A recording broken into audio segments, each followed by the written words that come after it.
एक बार की बात है, एक छोटे से गांव में एक गरीब लड़का नाम अली रहता था।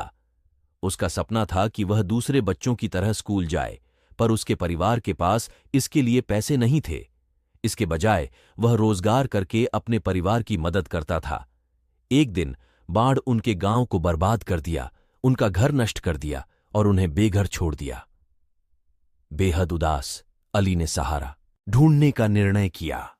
संघर्षपूर्ण यात्रा के बावजूद उसकी दृढ़ता कभी कम नहीं हुई। जैसे ही वह अपनी परिस्थितियों को परास्त करने और एक बेहतर भविष्य बनाने की कोशिश करता,